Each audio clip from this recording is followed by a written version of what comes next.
start joining us, and then we can start later on. Is there much, are there many people coming in online? So we'll see. Half of the class is going to join us online. So right now we have, yeah, 40 something, okay. So right now we have like 22, 24, 26, 27, okay.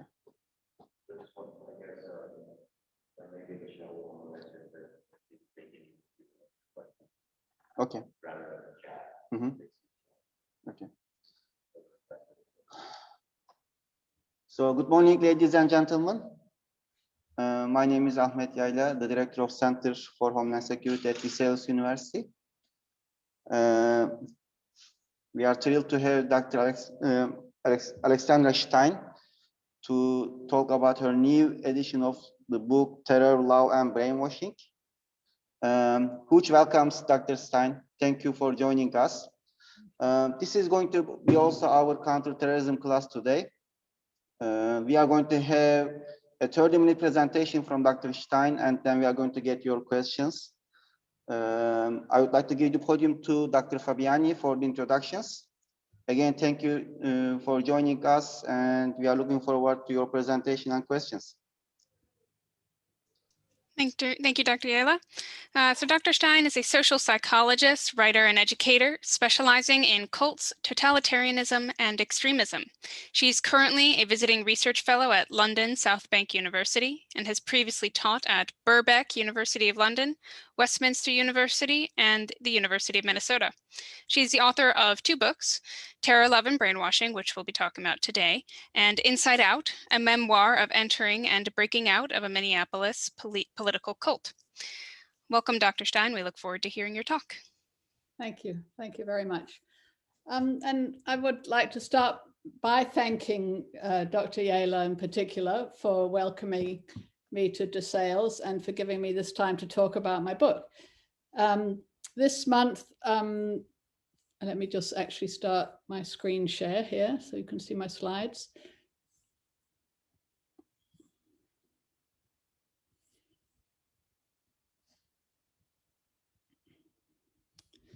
Okay, we're nearly there.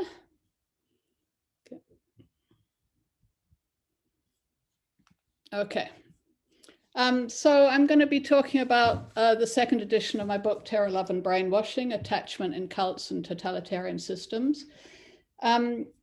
I developed the ideas for this book when I was doing my Ph.D. at the University of Minnesota, which was a wonderful place, allowed me to do a wonderful project and had great resources there. Really, I was trying to contribute to the understanding of how cultic and totalitarian groups could so successfully control their followers, which is often the question that arises for people.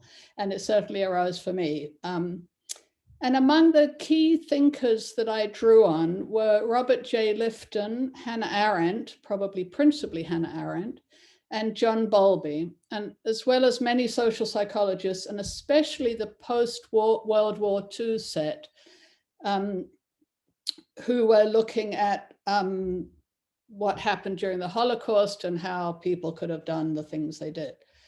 And I also use the work of a very small but slowly growing cohort of scholars in cultic studies.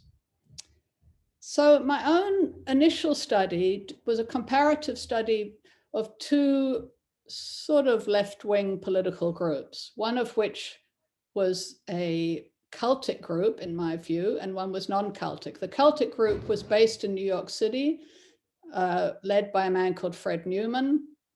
And the non-cultic group that I compared it to, in order to show the differences, was the US Green Party. So after that work, I then wanted to expand on the ideas that I developed through that dissertation into other kinds of relationships, one-on-one relationships, cultic groups, totalitarian movements and even totalitarian states, to try to show some common themes in regard to recruitment and retention processes. So I'm going to try in this brief amount of time to give an overview of the kernel of the approach that I present, and then finish up with a discussion on prevention. So first of all, a little note on vocabulary. I use the term totalist or totalism from Robert J. Lifton's work, really, to describe that overarching set of groups that use these similar dynamics. And that can apply to some extremist groups and terrorist groups, again, totalitarian movements and so forth.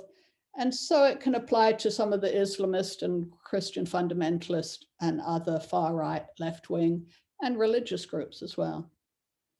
So I'll start with my definition. So I have a 5-point definition of what I think is fairly universal across these kinds of totalist groups. The leadership has these two qualities. They're charismatic and they're authoritarian. So people often talk about charismatic leadership, but while that's necessary, it's not sufficient, because you also need to have that bullying, controlling element that we get from authoritarian personalities.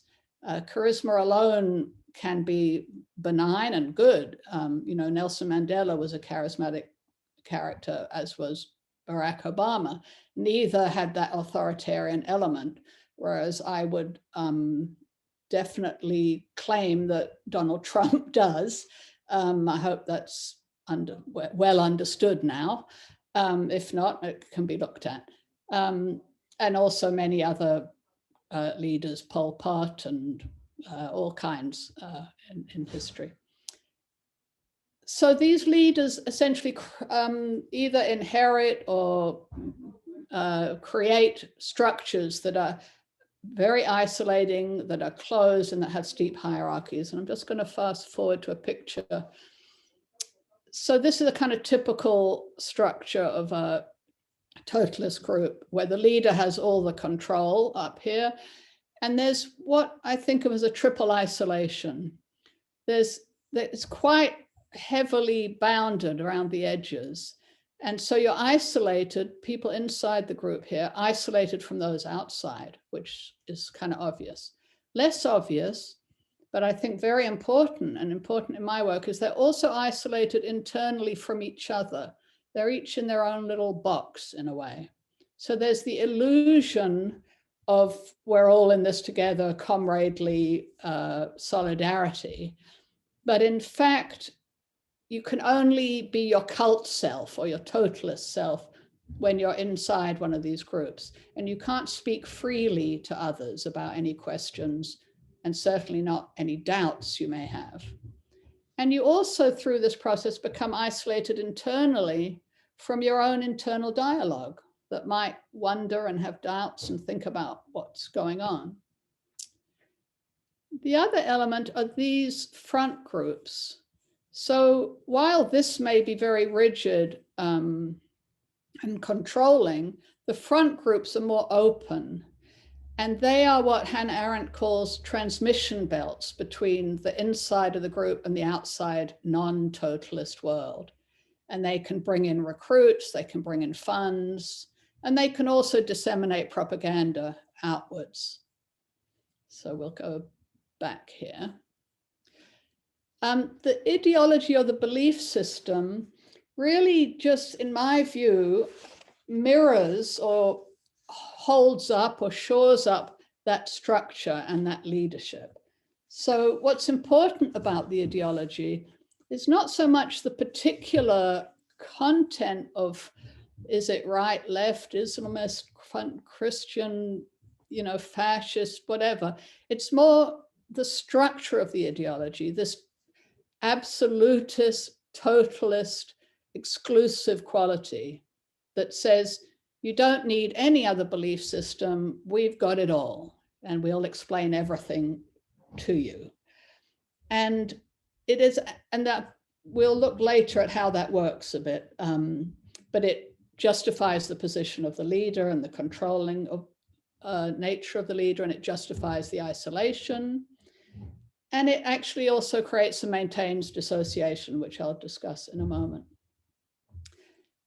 The process that takes place in these groups, I simply refer to as brainwashing, because I think most people kind of get what that means. I think radicalization more or less refers to the same thing, but not entirely. But there's these other terms: coercive control, coercive persuasion, and so on. So I'll talk about that in a bit. The outcome, if you succeed in doing all these things, is you can have controllable, what are called deployable, exploited followers who will do what you tell them, even if it's against your own survival interests or against the followers' survival interests. And that obviously is a very, excuse me, a very dangerous situation. So that's my basic definition. And then to understand this process of brainwashing, I use attachment theory as a way to help explain it. And it's a way to try to look at how these groups take control of both the relationships of people in them and their thinking processes when they're in them. And in that sense, I focus more on indoctrination of people in the group, not so much on how they get in the recruitment process, although I do touch on that. And so bear with me, because I have to explain a little bit about attachment theory, but it's really interesting. So, and if any of you have done psychology or are psychologists, you'll probably be familiar with some of this. So attachment theory was developed by a British child psychiatrist, John Bowlby, and he based his work on evolutionary theory. And there's many, many thousands of studies that have come out of this theory. And in short, his theory states that we have evolved an evolutionary adaptation that's fundamental to our survival. And that is that when we're under threat, we seek proximity, we go close to a safe other person, a safe attachment figure. And in going closely, in seeking that closeness with an attachment figure, we are protected. You know, so if you think of a child and a parent, the child that didn't adapt to seeking their parent when under threat for protection was going to have less chances of survival. And that's how it evolved. So let me explain this a little.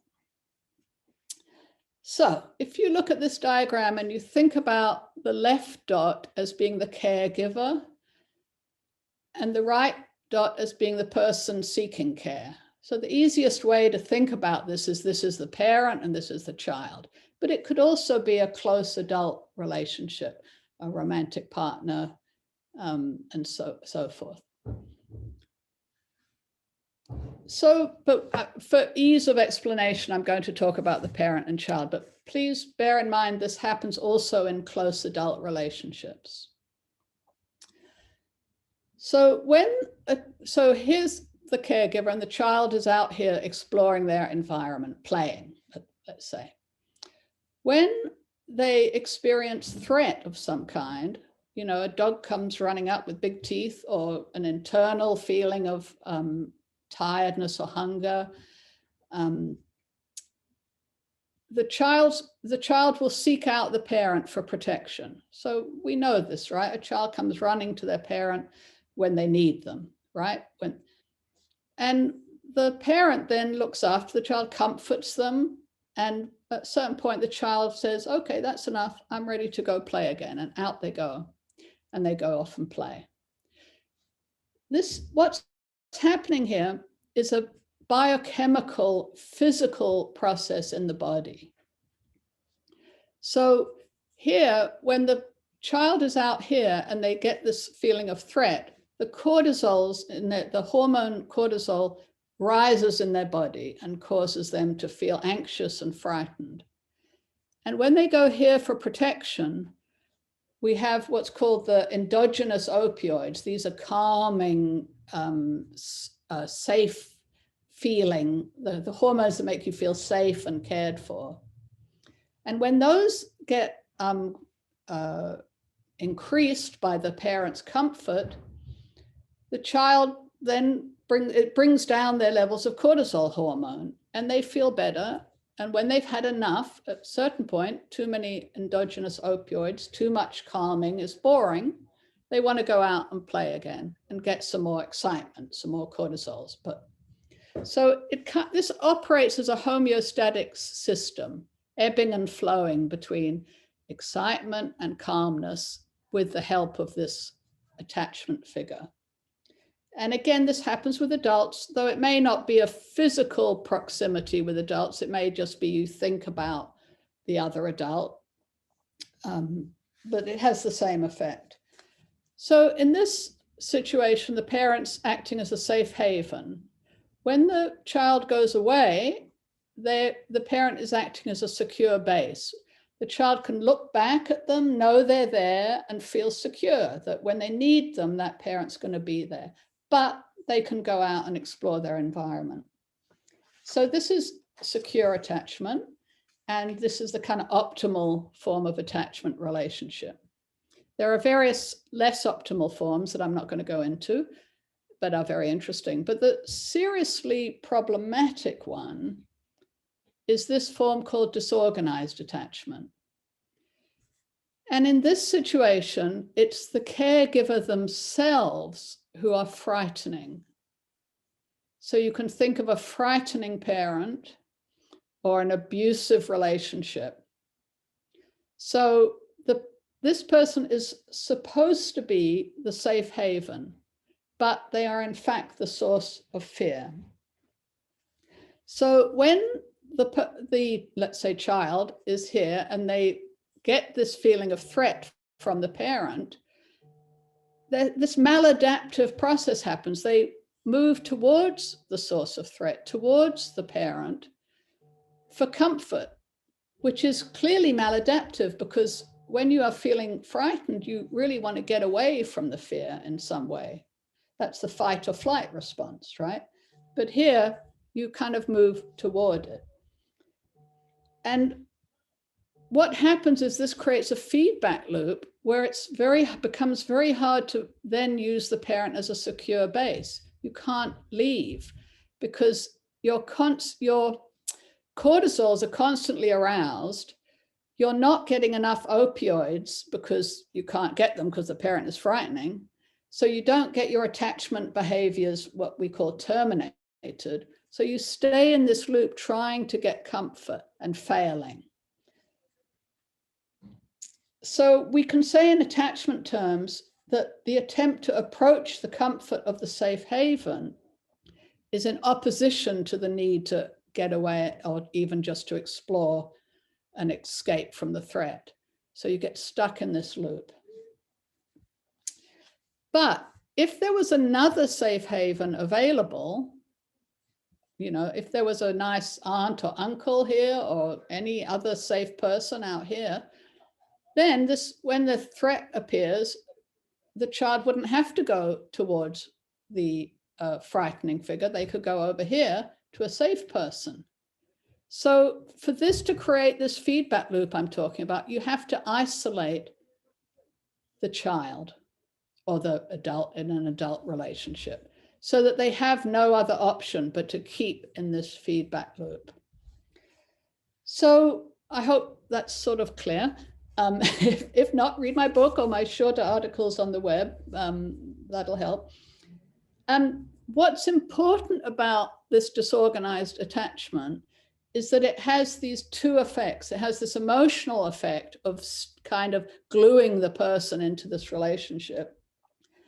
And it also has a cognitive effect of creating dissociation, which I'll discuss in a moment. So my view is that these totalistic groups, though I've been talking about parents and children, I see this exact same dynamic happening in many terrorist groups, cultic groups, certainly all cultic groups, though maybe not all terrorist groups. I think that's complicated, and in totalitarian movements and states. So here's just a very brief example. This is a classic recruitment, which is not always what happens, but here's our totalist group. They approach a person who has their own personal network. They have some strong relationships, some weaker friendships, and maybe some collegial or work-related relationships. And they're approached by someone.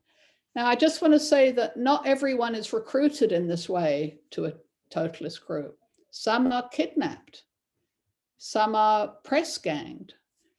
Some are simply born in here. Many are born and raised within these groups. So this doesn't, but this type of recruitment only explains some of the membership, just to be clear. So here, the recruiter pulls the recruit away from their personal network, and they can do that in a multitude of ways. They can say, those people are not really committed, they're holding you back. They often do it just by keeping the recruit very busy, and they start engulfing the recruit in this system. They just maybe don't have time to hang out. They also do it with secrecy often. Don't tell anyone about what's happening. This is too important. They'll have various ways of talking about that. And I think this is where I overlap a lot with Dr. Yela's research on this process of sort of befriending and pulling a person away from their social networks. So you get them away, you start isolating them. And then once they're isolated, you can start having a lot of methods and messages of arousing threat and fear. So, and just to say, this isn't necessarily a linear process. This is a kind of ideal demonstration, but in human relationships, it can be more complicated, obviously. But here is where you can start or continue talking about all the dangers that are out there, the apocalypse that's coming, the immigrants, the Jews, the blacks, the Muslims, you name your enemy, right? You can also arouse fear through guilt, keeping a person very tired, through physical punishment, and through also criticism of they're not doing enough and what's going to happen if they don't, work harder. So now you have the person who's got nowhere else to turn. And Bowlby said, and I quote, "Most people think of fear as running away from something, but there's another side to it. We run to someone, usually a person." So again, we see this idea of the recruit is experiencing threat and fear from the group, and they have been isolated, so they move further towards the group. But in that, they have this twofold effect of starting to get this positive feedback loop of seeking the group as the comforter and not getting that comfort, and therefore having an emotional bond, but also having a resulting dissociation. We call this situation fright without solution. Sorry. And okay.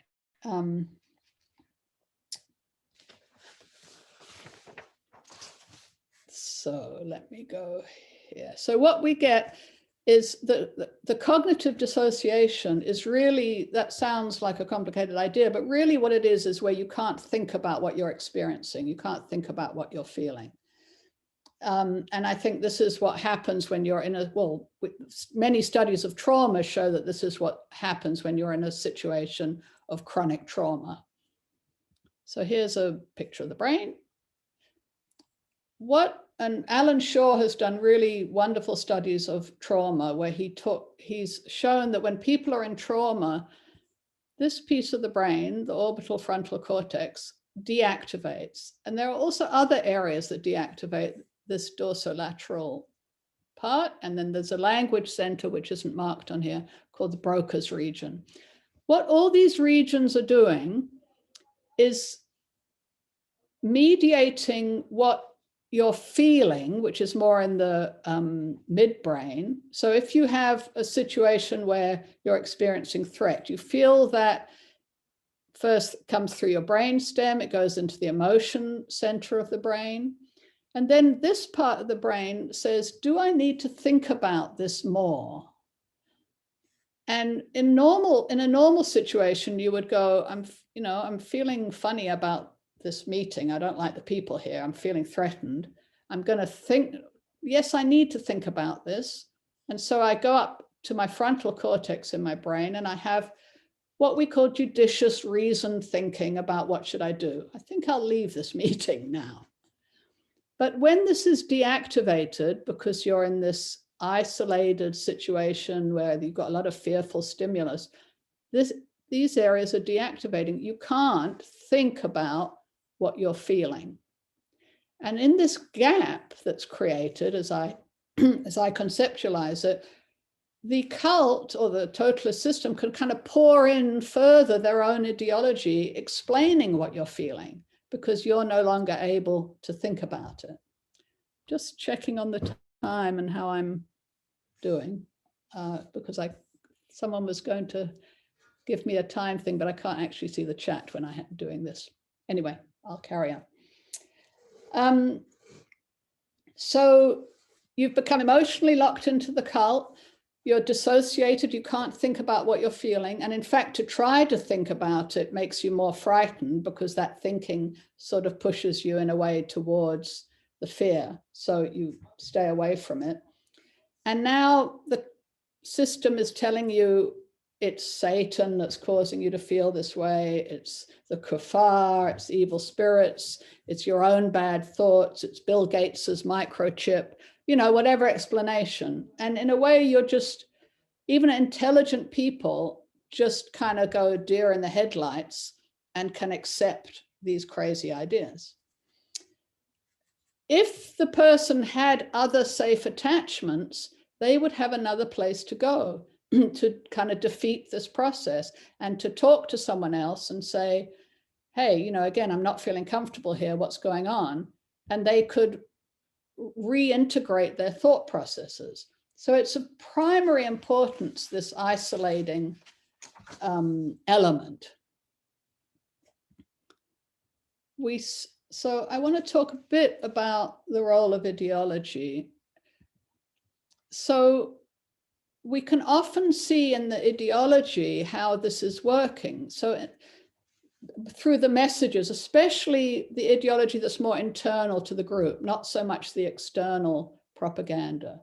But you can often see messages that explicitly tell you to, more or less get rid of your prior family and friends. So for instance, Masoud Bonisadr, who was in the Mujahideen-e-Khalq, an Iranian Islamist organization, all of the followers were at a certain point told to divorce their spouses, and that they were a buffer in between the leader and the follower, and they were sort of in the way.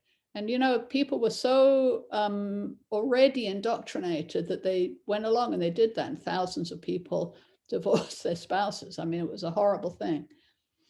A lot of these groups will tell people, to basically discard your family.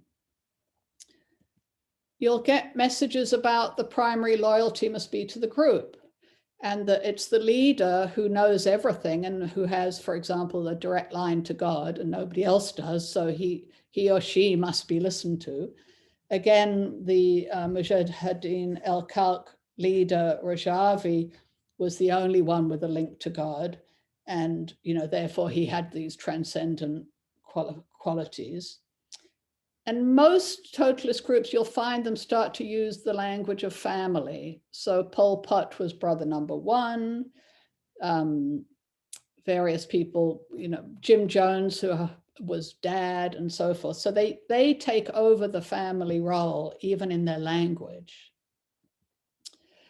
Of course, you see these constant fear arousing messages QAnon is a good example of this. The storm is coming, the apocalypse, the lurid stories of this global cabal of pedophiles.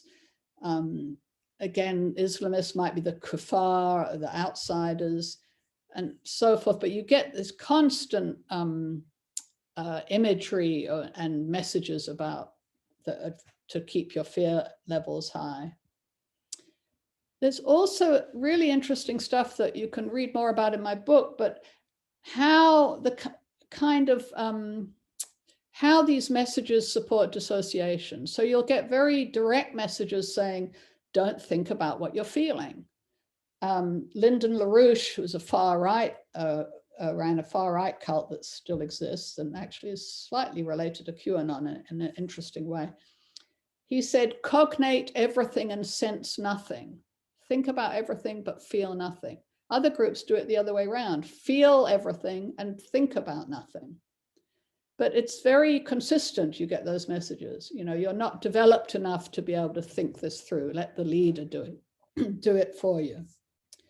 You also get the form that the messages are delivered are either very confusing, long, complicated lectures that go on for hours, which itself can be dissociating. I hope you're not dissociating while I give you this lecture, but it's something some of us as students feel in a dull lecture, right, where you just zone out. Well, imagine being in a lecture that lasts 5, 6, 7 hours, that a lot of these groups do. So you can get this overcomplicated language, or on the other hand, you can get overly simplistic language, but that's just full of cliches and it doesn't really say anything. And so you're trying to understand, but you zone out because you can't kind of grab onto anything. I want to make clear at this point that people sometimes think I'm saying that people who grew up with a certain kind of attachment are more vulnerable, or that's what causes them to be in the group. That's not what I'm saying. What I'm saying is these groups create this kind of attachment, regardless of how you grew up and what your kind of prior attachment style was. I also want to note that the children who are born and raised in these groups are similarly affected, because the group is part of the isolation internally to the group is family relationships. So the group will always interfere with family relationships. If it's a family within the group, if it's a parent and child within the group, the group kind of comes in between the family and child. And Mia Bloom and John Horgan's book, Small Arms, is a really interesting read and talks quite a bit about that. So here's the basic mechanism. If you isolate people and then you engulf them in what appears to be a safe haven, this is the good place, we're the good ones, they're the bad ones. And then you arouse fear in a chronic, continual kind of way. Here's our fear. You can create disorganized attachment, which itself causes first this emotional bond where you're trying to get comfort and you're unable, and you're frightened at the same time. That chronic relational trauma causes itself cognitive dissociation, so you can't think about the situation you're in. That allows the group to exploit and control the follower. So finally, I want to talk a bit about prevention. And, I know Dr. Yaler kind of found me through our common interest in that, I think. And he's done very interesting work, of course, on this. The thing I would like to add is the importance of prevention even earlier in the cycle, before a person has even met a recruiter or had any, or seen the propaganda on YouTube, really early on. And there's not been a lot of progress in this area, I'm disappointed to say. And I want to tell a quick story about when I was a visiting lecturer at Westminster University in central London. And I was there from 2007 to 2012.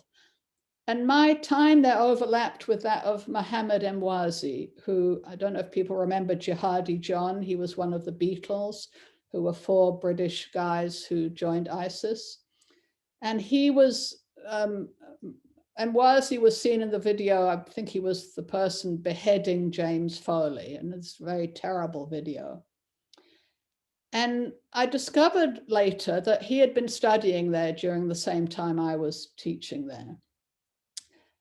And as they say, I was shocked but not surprised, because when I was there, I saw a ton of recruiting going on. There was all these societies, they changed, it was the same group of people, they kept changing names, but I remember the one time they were called the Global Ideas Society, and they would put on events. You know, this was a very secure campus, you know, you had to have cards to get in, but they would get all these people in. And I remember one event, Does God Exist? And they had a sociology professor debating them. And a lot of young kids, a lot of young South Asian kids who went to that university were there. And I was there because I was keeping an eye on these things. And, you know, as I walked into the auditorium, against the university auditorium, there were the 2 big burly kind of guys at the rather narrow door telling me that they were encouraging women to sit at the back. You can imagine probably my response to that. They then, once the meeting began, stood at the door, making it very hard for someone to leave because they were a very intimidating presence. And, you know, this was just a recruiting event. I also had female students coming to me, telling me of the pressures that they were experiencing from their peers to cover their hair. And I tried going to the administration and saying, look, this is what's going on. And there was just a bury your head in the sand view on this. They did nothing. And I was terribly frustrated, I have to say. But so I don't see that there's a lot of improvement in a way. I mean, yes, we vet better these groups, but they may be going elsewhere, and nowhere are we doing this early prevention. I don't think that's happening in the US either, though I'm not sure, because I haven't been back for a while. And I think we need to develop a public health approach to prevention education. We know that if people know about what I'm, you know, some of what I talked about and many of the other methods that were learned about and in the classic social psychological studies after World War II on obedience, conformity, and compliance, as well as other more recent work, if people learn these methods and mechanics, they can spot a recruitment attempt. And if you explain to them, or you have formers come and tell them the likely outcomes of their involvement, that is protective. Maybe not for everybody, but it's certainly for many people. So, and I think the primary thing is teaching the dangers of becoming isolated and then engulfed in this exclusive kind of relationship. You know, there's many other warning signs, but, you know, this is my focus has been on this. And I know this is teachable because I've been teaching it for many years. And it's also very rewarding because if you teach this material, what you find is a lot of your students will come up to you later and say, oh, that makes me realize I kind of was in this church that was kind of strange, or I was in this self-improvement group or whatever. And it was actually through that kind of thing that my teaching assistant at the University of Minnesota came up to me one day and explained he had been an intern at Doug Coe's C Street house in Washington, D.C., which you can learn about by reading Jeff Charlotte's marvelous work on the family or watching the Netflix documentary, The Family. Really important stuff to know about. And I only knew about it because my student came to tell me. This was many years ago. So I'm going to end with this. So I often joke that by the time I started my PhD research, I'd already done 10 years of field work. And that 10 years is documented in my first book. And this was because from the ages of 26 to 36, which is now a long time ago, I was in what was supposedly a left-wing political cult, but it was a cult. It was totally a cult, and it was an unhappy experience. And when I got out, it was trying to understand that experience that set me on my research question. What is this process that involves colonizing a person's mind in order to get them to serve a leader of group and against their own interests? And I hope that I've given a brief sense of that. I don't know how my time's going, but I was going to read, I'll read quickly from the last page of my books. I think in a book talk, you're supposed to read from your book. So this. Okay, thank you. We have some questions, so that would be great. Okay, I'll do this. I'll just do this very quickly. So that's okay. Yeah, Marina Ortiz, Masoud Bonisada, and myself were young and intelligent when we were recruited. All three of us wanted to help build a more equal and fair world. Others like us were simply on our way to a variety of goals: to get help through therapy, to grow spiritually, to make friends, to get involved in theater, to take fitness classes, or to be involved in a positive way in politics or religion. We did not set about looking for an unhappy, powerless tenure in dangerous organizations where later our children came to be at risk. And these children did not join these organizations, but grew up in them. They certainly had no choice.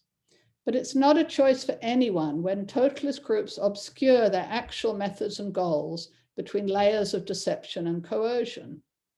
Had we known that we would become isolated, engulfed in a secretive world, and subjected to an unpredictable seesaw of terror and love, well, that knowledge would have saved us from wasted, frightening, and dangerous years, from being recruited by accident on our way to other aims, much as the young terrorist recruits of today are psychologically coerced into lives that they do not understand. Indeed, we were young and intelligent, and with preventive education, we could have recognized and resisted these dangerous relationships. I'll stop there. Thank you. And I'll stop my screen sharing. Oops. Thank you very much for this excellent presentation, Dr. Stein. We really enjoyed your points.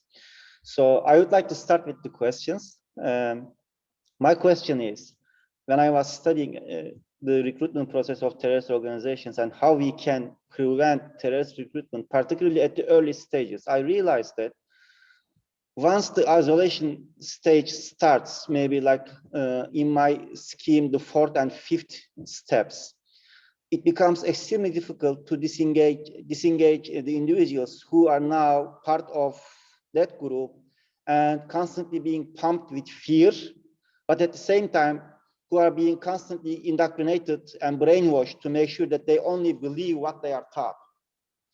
From this perspective, I always thought that the CVE efforts would not work because they cannot reinforce into the minds of isolated people. And it's like you are talking to the walls. Mm-hmm. And the best way to reach those individuals personally, individually, before even they are being recruited or isolated. So how would you look at the prevention process versus the CV efforts in countering terrorism? I'm sorry, I didn't understand the last half of your sentence. The severe, I'm sorry, this room echoes a little bit. How do you consider the prevention process versus the CV efforts in countering terrorism from this perspective? The severe force, is that what you're saying? The CVE, countering violent. Okay, I got it. Sorry. Yes, and then we've got the whole countering the narratives thing, which is another minefield.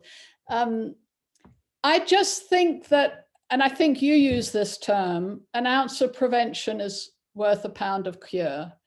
You know, I know from personal experience how difficult it is, just what you're saying, to reach people once they've been isolated, because they now see you, whoever is outside, as the enemy. And in fact, they're going to get more resistant, you know, so there is quite a lot to learn in the cult field, because there've been practitioners there working on helping families help their children usually get out of cults. and there's, quite a lot of knowledge there, but it's very time consuming.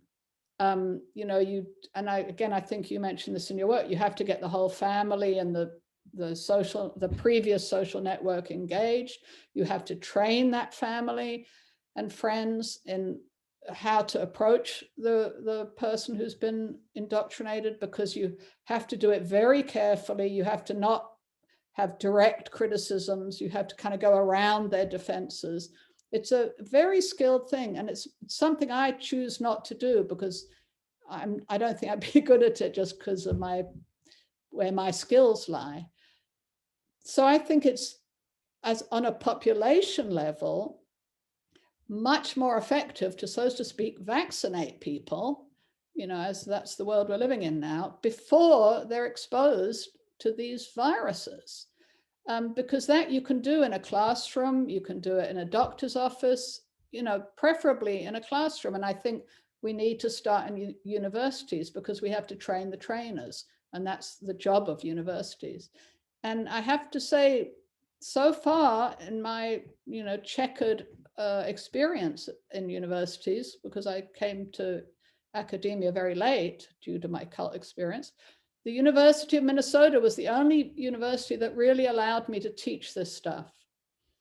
And I think we have to be a lot more open to learning, and to learning from not all, anyway. Thank you, excellent. I have a student here who would like to ask another question. Hi, good evening. I'm assuming it's evening timing right over there, right? Yeah. Okay. My name is Sean. So my question is, do you think it's more of a, is there a specific social class that is more affected by this, cults and, terror groups? In short, no. I think there's been a huge amount of work of trying that. To me, that question comes under the kind of profiling who's going to be targeted question. And as, I think there are starting to be more of us and who are saying, as John Horgan says, it's not why, it's how that's important. It's not why is a person drawn into something, which kind of leads to the profiling. It's what are these mechanisms? And I think we see, different groups go after different classes. Here in London, we've got a lot of recruitment happening with these really unpleasant extremist Pentecostal groups. I'm not saying Pentecostalism is bad, but I'm saying there are Pentecostal cults. And they're going after the mostly young Black kids in poorer neighborhoods. Now, there are other groups. Let's look at a cult, Nixium, the one that had all the headlines recently, right? And all the Netflix and this and that documentaries. They went after rich Hollywood celebrities. So it kind of depends who the leadership is and what their goals are and where they are situated socially, who they can reach, on who their targets are going to be. They're opportunistic, really, these groups, and they figure out where they can thrive. So I think we're all vulnerable. my follow-up is, well, it seems stereotypical that, a lot of these groups, or it's portrayed in the media, that show up from these third world countries or third social classes, like poor environments, they're more susceptible from growing up in those environments. Would you agree with that or no? No. Okay. I would. I mean, look at the right-wing fundamentalist mega churches in the US. And by the way, a lot of the churches in Uganda and Nigeria and so forth that have come to England and to the US, they actually started in the US, right? So, there's a little influence that goes both ways. So no, I don't think poverty is key. And you can look at that from the January 6th Capitol participants in that, insurgency, whatever you want to call it. They, I believe, came from many classes. There's this stereotype that poor people are going to join these things, and it's not proven out in the data. And I think Dr. Yela would have an interesting view on that from his experience. But, you know, you get, you know, at Westminster University, the people going to ISIS were at university. They were, you know, anyway, so. Thank you. Awesome, thank you. We have one more from the classroom.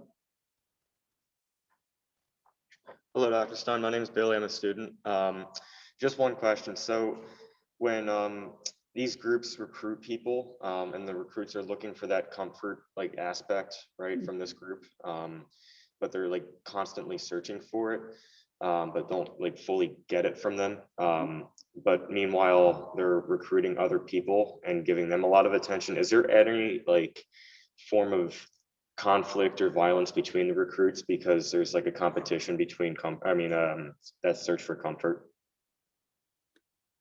I think you'd get in a lot of trouble if you behaved like that. I would imagine, yeah. So, I mean, I don't think you'd see that too much, to be honest. I mean, what you do see in these groups is a very unstable layer right beneath the leader, the lieutenant layer. You know, they get demoted and promoted rather randomly to keep them from trying to challenge the leader for power. But no, you have to be a good soldier. You have to behave, or you're out on your ear if you're trouble. Yeah. Thank you. Michelle is going to read a few questions from the QA session. Yes, thank you. So the first question we had come in is, how can your research be applied to de-radicalization or recovery programs? Specifically, how can you differentiate between individuals recruited into this life compared to those who are born into this life? For example, ISIS brides compared to Hamza bin Laden. Okay, so recovery, de-radicalization, that's a few questions there. Mm-hmm. And born in. In terms of de-radicalizing, I think getting the person away from the environment is important. So trying to break that feedback loop by physically them being a new environment, whether that's prison or hospital or, you know, some kind of program. And in treating that person with kindness, which is very counterintuitive for a lot of people, especially the UK prison system, who haven't grasped this. So a punitive approach doesn't help them find another way out to see that they can have an okay life, that all the things that have been said about how terrible the outside world is aren't necessarily true, or to help them find their way back to their prior life. So I think kindness and respect and, you know, really important. And again, it is counterintuitive. That doesn't mean no accountability. If someone has, you know, done bad things, they may be sentenced to a prison term. You know, it's not, those two things aren't opposed in my view. Recovery, and this kind of relates to that, and Judith Herman is wonderful on this in her book, Trauma and Recovery. She looks at a 3-stage process for recovery that in my experience, is very accurate. The first stage is establishing safety. So you've got to think this is a traumatized person. So that's where the kindness comes in.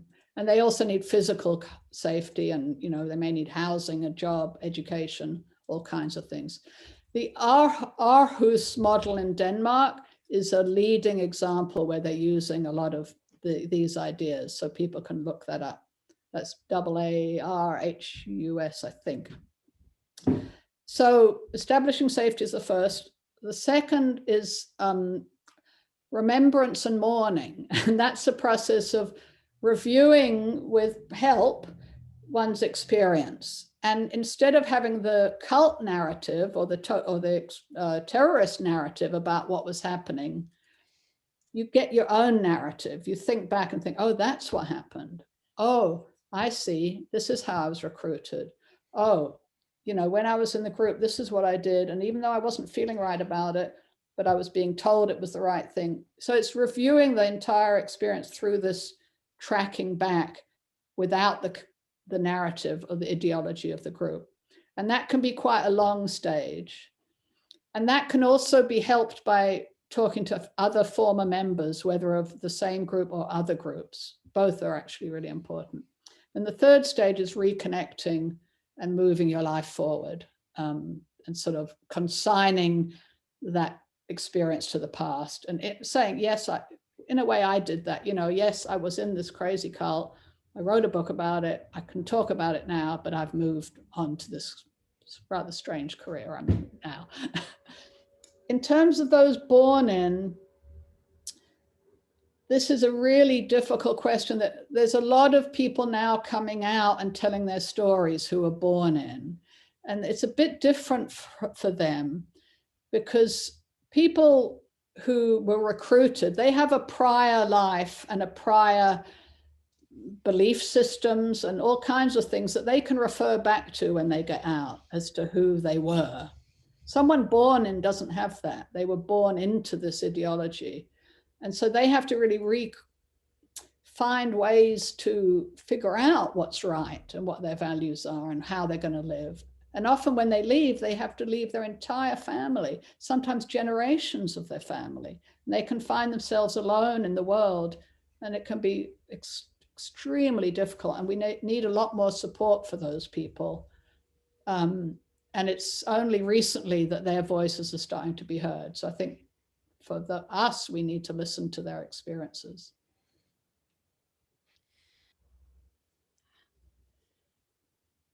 Okay, thank you very much. I think we'll have just one more question from online, and then we'll come back to in-person questions.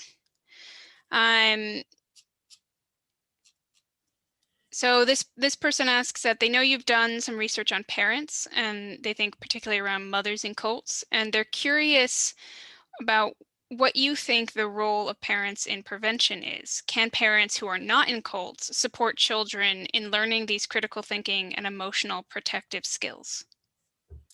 Definitely, and I believe I did that with my children. You know, they're sick of me talking about this, you know, and I started very young with them, you know, and you start by teaching them about bullying relationships and what they look like, and picking on, you know, when a group picks on someone else, or if there's, you know, just bullying stuff. And then as they get older, you know, I always really emphasize to my kids, if they had a relationship with a boyfriend or a girlfriend, you know, and this happened a couple of times where that partner was trying to isolate them, and you could, you know, I can start smelling the signs, you know, and, you know, I always emphasize them, don't let any kind of relationship isolate you. And, you know, I would just teach them the stuff that I know. But we can't expect all parents to become experts in this. That's why we have to do this through the educational system. But parents can certainly support that effort, and learn themselves. And of course, if parents had been taught, they could help teach their children. You know, I want to make a point about in Germany, right after World War II, the Allies said, you have to now teach, you know, Germans had to teach throughout their educational system about totalitarianism. That was sort of part of the recovery strategy for Germany after fascism. And I've found that students I've had who've come from Germany have got some basis in this education already, much more so than any of my other students who really have hardly ever encountered this information that I'm teaching, even about classic social psychology. So we really need to get on it in our educational institutions. Who's next?